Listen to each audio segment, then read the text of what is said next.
नमस्कार। आकाशवाणी देहरादून से प्रस्तुत है प्रादेशिक समाचार। पहले मुख्य समाचार। भारतीय अंतरिक्ष अनुसंधान संगठन ने space docking experiment SpaDeX mission का सफल प्रक्षेपण किया। राज्य में नगर निकाय चुनाव के लिए प्राप्त नामांकन पत्रों की जांच की जा रही है।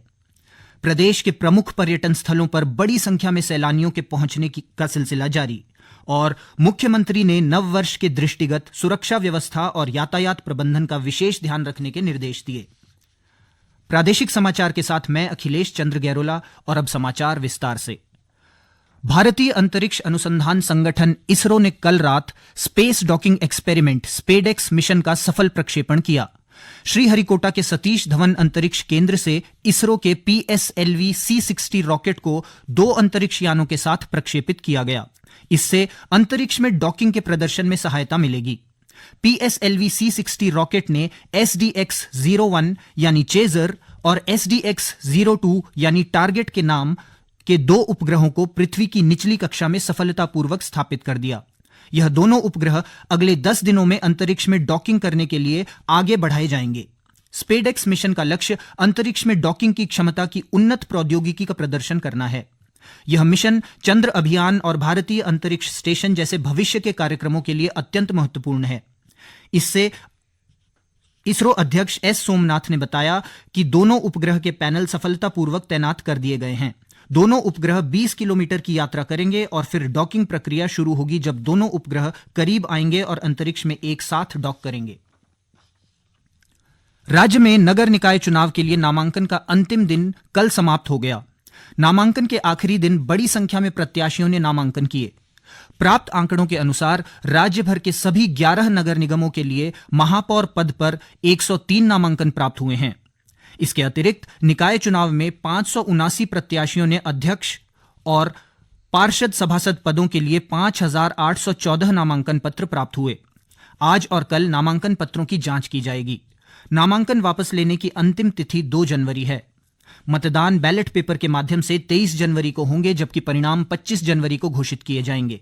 इस बीच प्रदेश के सबसे बड़े नगर निकाय देहरादून में भाजपा, कांग्रेस समेत अन्य दलों व निर्दलीय प्रत्याशियों ने महापौर व अध्यक्ष पदों पर 49 नामांकन पत्र दर्ज किए हैं। नगर निगम ऋषिकेश में महापौर व पार्षद पदों पर कुल 171 नामांकन पत्र दाखिल किए गए हैं।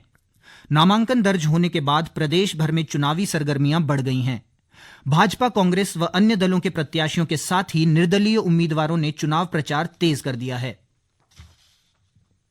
देहरादून की कालसी तहसील के नागथात क्षेत्र में स्वास्थ्य सुविधाओं को मजबूत करने के लिए मोबाइल मेडिकल यूनिट उपलब्ध कराई जा रही है।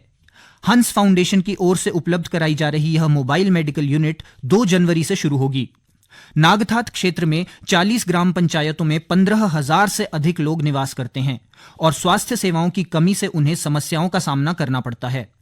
हंस फाउंडेशन ने मार्च 2025 तक क्षेत्र के अन्य 40 गांवों को भी इस सेवा से जोड़ने का आश्वासन दिया है।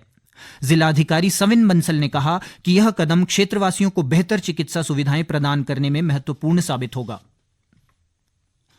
पौड़ी पुलिस ने सरकारी नौकरी के नाम पर ठगी करने वाले अंतरराज्यीय गिरोह के 3 सदस्यों को गिरफ्तार किया है। गिरोह के सदस्य उत्तराखंड सहित अन्य राज्यों के लोगों से लाखों रुपए की ठगी कर चुके हैं। वरिष्ठ पुलिस अधीक्षक लोकेश्वर सिंह ने बताया कि गिरोह के मास्टरमाइंड सहित अन्य सदस्यों को पहले ही गिरफ्तार कर जेल भेजा जा चुका है। सरकारी नौकरी लगाने के नाम पर धोखाधड़ी करते हुए 30 लाख की ठगी करने वाले गैंग के एक सदस्य को जनपद पुलिस के द्वारा झारखंड से गिरफ्तार किया गया है। एक हमारे पास शिकायत प्राप्त हुई थी जिसमें शिकायतकर्ता के द्वारा ये बताया गया था कि एक गैंग है जो कि रेलवे व अन्य सरकारी विभागों में नौकरी लगाने के नाम पर युवाओं के साथ धोखाधड़ी करती है। इस गैंग के 2 सदस्यों को पूर्व में हमारी टीम्स के द्वारा गिरफ्तार किया गया था और तीसरे सदस्य की गिरफ्तारी के प्रयास किए जा रहे थे, परंतु ये अभियुक्त पिछले 3 माह से फरार चल रहा था, जिसके विरुद्ध 5,000 का इनाम भी घोषित किया गया था। केंद्रीय प्रत्यक्ष कर बोर्ड CBDT ने विवाद से विश्वास योजना की समय सीमा आज से बढ़ाकर अगले वर्ष 31 जनवरी तक कर दी है। इससे करदाताओं को योजना में निर्दिष्ट देय राशि निर्धारित करने के लिए अतिरिक्त समय मिलेगा। बजट में घोषित योजना का उद्देश्य करदाताओं को आयकर विभाग के साथ विवादों को सुलझाने में मदद करना है। इससे करदाताओं को एक निर्दिष्ट प्रतिशत के साथ विवादित राशि का भुगतान करके अपनी बकाया कर देनदारियों का निपटान करने में मदद मिलेगी। ये समाचार आप आकाशवाणी से सुन रहे हैं। उत्तराखंड नए साल का जश्न मनाने के लिए पूरी तरह तैयार है। राज्य के प्रमुख पर्यटन स्थलों पर बड़ी संख्या में सैलानी पहुंच रहे हैं, जिससे स्थानीय व्यापारियों के चेहरों पर खुशी की लहर है। इस बारे में एक रिपोर्ट हमारे संवाददाता द्वारा।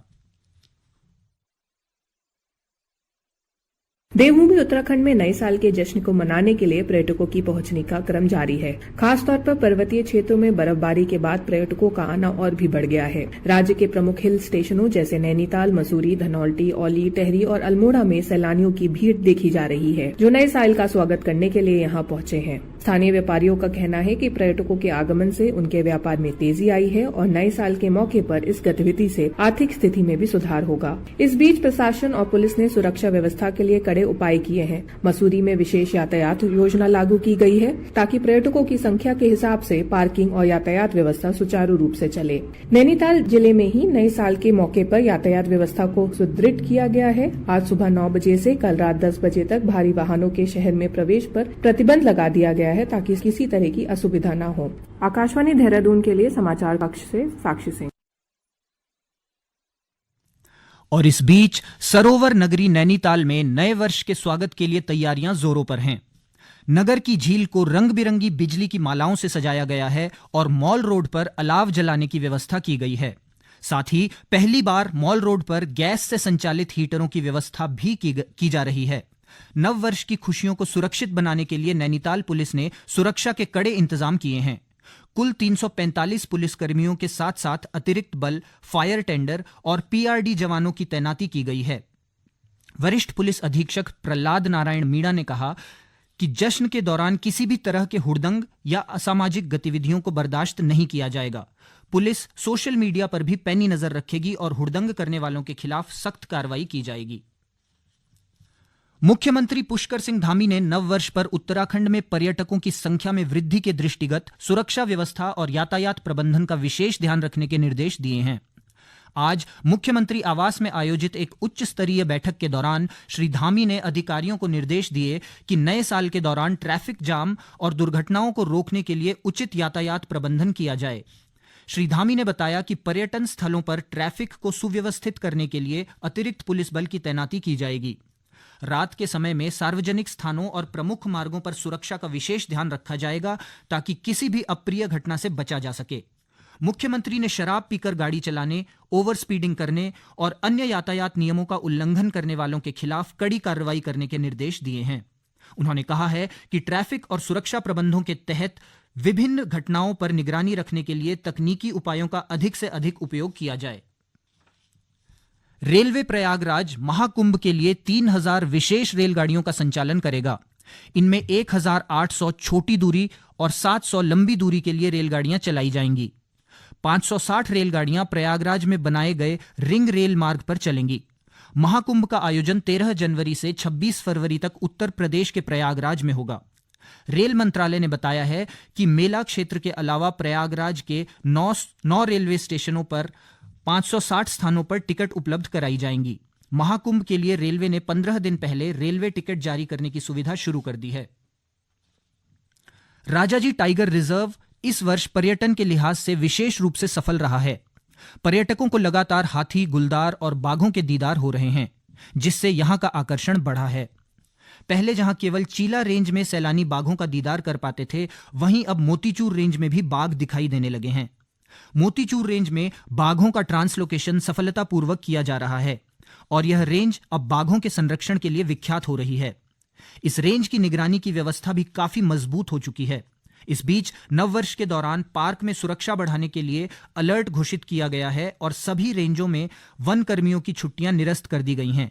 वन विभाग ने चेतावनी दी है कि रेंज में किसी भी तरह की हुड़दंग को बर्दाश्त नहीं किया जाएगा और नियमों का उल्लंघन करने वालों के खिलाफ सख्त कार्रवाई की जाएगी। अंत में मुख्य समाचार एक बार फिर। भारतीय अंतरिक्ष अनुसंधान संगठन ने space docking experiment SpaDeX mission का सफल प्रक्षेपण किया।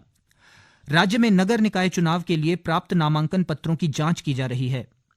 प्रदेश के प्रमुख पर्यटन स्थलों पर बड़ी संख्या में सैलानियों के पहुंचने का सिलसिला जारी और मुख्यमंत्री ने नववर्ष के दृष्टिगत सुरक्षा व्यवस्था और यातायात प्रबंधन का विशेष ध्यान रखने के निर्देश दिए। इसके साथ ही समाचार का ये अंक समाप्त हुआ। नमस्कार।